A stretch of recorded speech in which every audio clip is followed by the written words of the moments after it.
Hola, buenos días, buen día compañeros, profesoras. Soy Luis Carlos Martínez Ruiz y en este video voy a demostrar el funcionamiento de la práctica de espirómetro junto con mi compañero Omar Alejandro Linares Escobar. Somos el equipo número 8. Y bueno, para iniciar con nuestra presentación vamos a hablar sobre lo que es la espirometría, que es una prueba que mide el volumen pulmonar y la velocidad del flujo con el que los pulmones ingresan inhalan y exhalan aire pues dentro y fuera de los pulmones. La prueba de la espirometría ya pues no es nueva, realmente ya tiene mucho tiempo que se desarrolló, pero los equipos como tal sí son un poco más nuevos con los equipos con los que se miden estos volúmenes que se denominan espirómetros. Entonces la prueba de espirometría es una prueba que sirve para evaluar la capacidad pulmonar, eh, la capacidad tanto de guardar una cierta cantidad de aire como poder exhalarlo. O sea, es decir, nos da datos sobre cómo está la cavidad de los pulmones donde se almacenan aire, qué tan elástico es ese tejido, qué tan fácil podemos inhalar o exhalar o qué tan rápido. Y nos puede dar también, digamos, diagnósticos para enfermedades pulmonares que puedan ser ya sea restrictivas u obstructivas, es decir, que disminuyan el espacio que hay para almacenar aire o que las vías de comunicación estén inflamadas o estén estrechas debido a alguna enfermedad o por ejemplo al tabaquismo y que por ese proceso o que por ese fenómeno pues tengamos nosotros nuestras vías respiratorias un poco obstruidas. Entonces el espirómetro pues hay diferentes tipos, hay algunos que funcionan de manera muy básica. Existen espirómetros de campana, que es básicamente soplar y el aire que nosotros exhalamos empuja una campana que registra como la distancia que recorrió. Existen algunos más nuevos que son los neumotacómetros, que utilizan un sensor de presión y que por medio de una fórmula matemática calculan el flujo que está recorriendo el aire en ese tubo. También existen otros, por ejemplo, los espirómetros de turbina, que consisten en, como dice su nombre, una pequeña turbina dentro de un cilindro, que es por donde fluye el aire, y dependiendo el flujo del aire, pues es la velocidad con la que gira la turbina. Entonces lo único que se hace pues es tratar digitalmente toda esa información. Entonces, los resultados que nosotros obtenemos de una espirometría es un resultado de forma gráfica, que voy a mostrar aquí a continuación. Esta sería como una curva de respiración donde tenemos en la gráfica en el eje de las Y el volumen en litros y el eje de las X pues el tiempo. Entonces las primeras ondas que vemos, esta pequeña onda de aquí, significaría como la respiración normal, un ciclo de respiración pues tranquilo, cuando no estamos agitados o cuando no estamos dormidos, por así decir. Es un volumen constante que está entre 2 y 3 litros. Entonces esta gráfica explica todos los volúmenes que existen en nuestros pulmones.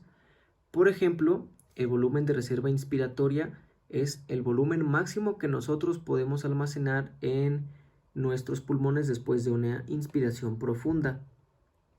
El volumen corriente está delimitado por estas dos líneas punteadas, que es el que comúnmente inhalamos y exhalamos con cada ciclo de respiración. También tenemos la capacidad funcional residual, es decir, esta es una cantidad de volumen que nosotros tenemos siempre en los pulmones aunque estemos exhalando de manera normal. Por decir, en la respiración normal, si nosotros inspiramos en un ciclo normal como el volumen corriente, podemos inspirar, por ejemplo, en esta gráfica a 3 litros y cuando exhalemos vamos a exhalar solamente alrededor de 1 litro o un poco menos de 1 litro. Entonces, ¿qué significa? Que siempre hay un volumen residual en nuestros pulmones, ¿sí? Entonces, la capacidad funcional residual, ese volumen que está en nuestros pulmones, siempre cuando hay una exhalación en un volumen corriente. Ahora, Tenemos también un volumen de reserva expiratoria, que es más corto que la capacidad funcional residual. ¿A qué se refiere esto? Que si nosotros forzamos la expiración, o sea, después de nuestro volumen corriente, si nosotros tratamos de sacar más aire por alguna situación que estamos inflando un globo o yo qué sé, obviamente pues va a salir un poco más de volumen de nuestros pulmones, pero va a llegar a un límite, que es este punto que tenemos aquí. Entonces, al llegar a este límite, ya no podemos sacar más aire de nuestros pulmones porque anatómicamente es imposible. Entonces el volumen máximo que nosotros podemos, digamos, expirar es el volumen de reserva expiratorio, ¿sí? Finalmente, lo que nunca vamos a poder sacar de nuestros pulmones es el volumen residual. Aunque nosotros expiremos de una forma muy forzada, siempre va a existir este volumen residual. Por lo tanto, la capacidad funcional residual pues está compuesta del volumen de reserva expiratorio y que este puede ser variable, o sea, si estamos en una respiración normal, pues va a estar presente. Sin embargo, por ejemplo, cuando inflamos un globo o inflamos alguna cosa, como estamos exhalando de más o expirando de más, pues puede ya no estar presente. Pero sí siempre va a estar el volumen residual. Ahora tenemos la capacidad vital forzada. La capacidad vital forzada es simplemente el volumen de aire máximo que nosotros podemos expirar después de tomar el volumen máximo. O sea, por eso empieza en este pico. Ajá. Después de que nosotros alcanzamos el volumen máximo que nuestros pulmones almacenan y lo expiramos todo haciendo el mayor esfuerzo hasta que ya no podamos más, todo esto, este gran rango, es la capacidad vital forzada. Y se denomina forzada porque, como comenté anteriormente, se tiene que hacer un esfuerzo para tratar de sacar, bueno, más bien para sacar el volumen de reserva expiratorio. Entonces, a todo este gran rango, desde que tomamos aire en nuestro punto máximo hasta que lo exhalamos al punto máximo, es la capacidad vital forzada. Y por último, la capacidad pulmonar total, pues es prácticamente todo el volumen que le caben a nuestros pulmones, incluyendo lo que no podemos sacar, que es el volumen residual, y todo lo demás que podemos ingresar a nuestros pulmones, ¿sí? Entonces esa es la capacidad pulmonar total. Ahora, para nuestro proyecto, las cosas importantes que necesitamos identificar es la capacidad vital forzada y en el primer segundo y el flujo. Es decir, la gráfica con una mayor apreciación clínica pues es el volumen expirado durante el primer segundo y que de aquí se construye la gráfica de capacidad vital forzada. Esta gráfica la vamos a hacer obviamente a partir del flujo de los pulmones y con esto pues podemos graficar tanto el flujo contra tiempo como el volumen contra el tiempo. Y con esta gráfica, con esta última de volumen contra tiempo, es donde nosotros podemos justamente obtener la capacidad vital forzada y el volumen total expirado durante el primer segundo, que según la literatura en personas sanas, el 80% del aire que nosotros exhalamos se debe pues exhalar durante el primer segundo. Entonces, para hacer esto, nosotros hicimos la propuesta de un espirómetro bajo el principio de funcionamiento del sensor de presión diferencial. Este podemos decir, bueno, es una botella de alcohol. Por dentro no está, digamos, comunicado con el exterior. Tiene una resistencia dentro, que no es más que un objeto con ciertas perforaciones para que el aire tenga cierta resistencia a pasar. ¿Y qué tiene entre esta, cómo podemos decirlo, entre esta barrera? Pues tiene el sensor de presión diferencial que tiene pues dos entradas. Entonces lo que hace este sensor pues es que mide la diferencia de presión de uno y la compara con el otro lado. Cuando yo soplo por este lado, la presión en todo este lado, todo el lado izquierdo, voy a ponerlo así. Cuando yo inhalo, la presión en este lado es mayor que acá porque aquí está abierto. Por lo tanto, pues esa presión se convierte en un voltaje que es amplificado mediante un amplificador de instrumentación AD620 con una resistencia de ganancia fijada aproximadamente en 100 ohms. y posteriormente es leído por nuestra tarjeta de Arduino. La tarjeta de Arduino está conectada al computador y aquí en el computador tenemos la interfaz donde se pueden ver las tres gráficas de flujo contra tiempo, volumen contra tiempo y flujo contra volumen. Con sus unidades de la gráfica de flujo contra tiempo podemos estar monitoreando continuamente cuál es el flujo que está aquí. Y con la gráfica de volumen contra tiempo podemos estar observando la capacidad vital forzada.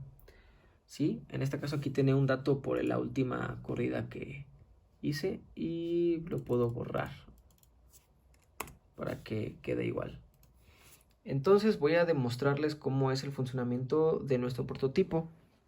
Como mencioné, la prueba, para hacer una prueba de una espirometría forzada, pues hay que sostener esto y tratar nosotros de tomar la cantidad máxima de aire en nuestros pulmones y exhalarlo lo más rápido que podamos. Para esto pues hay que tratar de tener una postura que no restringe el flujo de aire en la salida para que tenga una mejor lectura.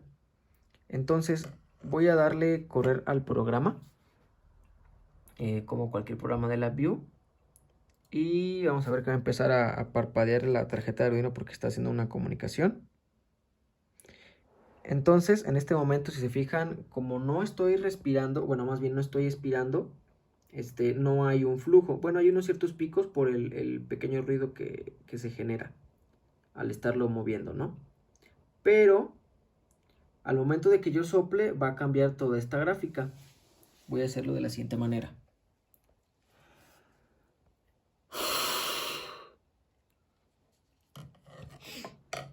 Muy bien.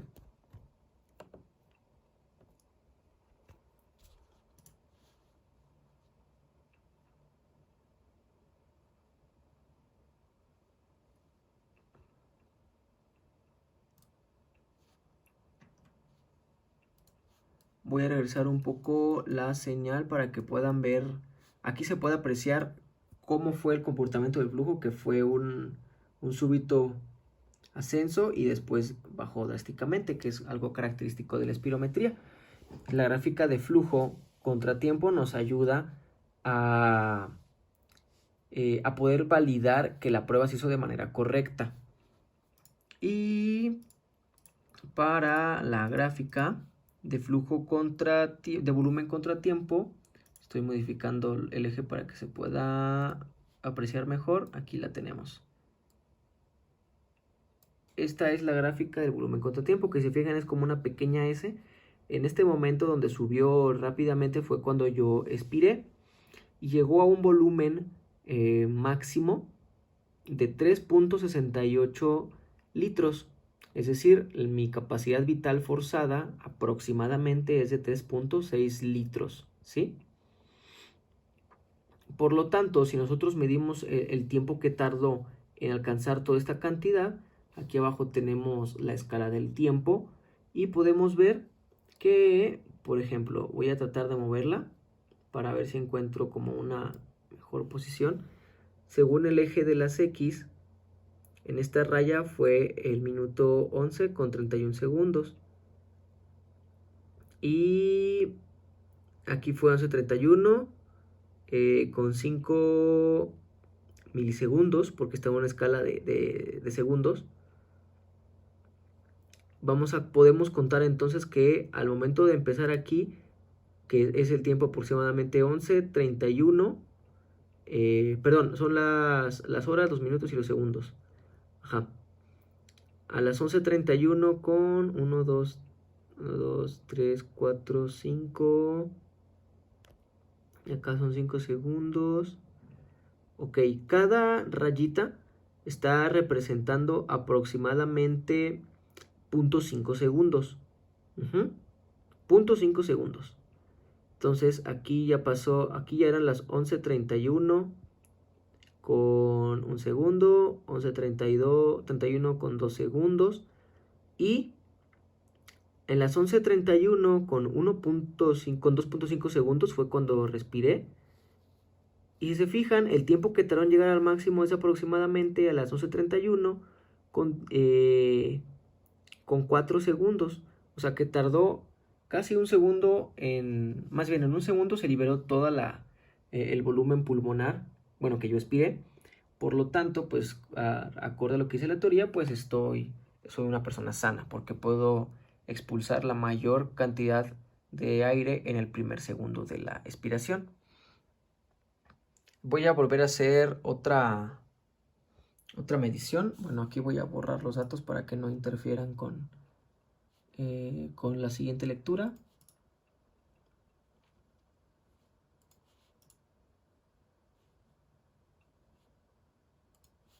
Y voy a darle play de nuevo.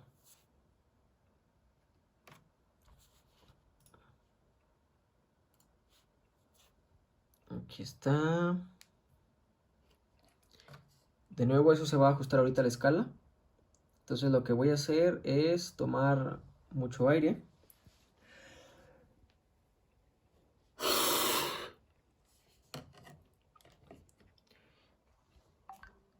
Y aquí quedó.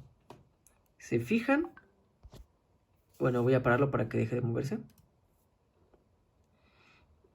Aquí está la gráfica de expiración, de flujo contra tiempo. El flujo máximo llegó aproximadamente a 5.5 litros, quizá un poco menos, pero pues tuvo una duración muy pequeña, ¿no? O sea, de algunos segundos. Y si vemos la gráfica de volumen contra tiempo, pues vemos el mismo comportamiento sigmoidal, que aquí empezó la expiración y rápidamente llegó a su máximo en apenas un segundo.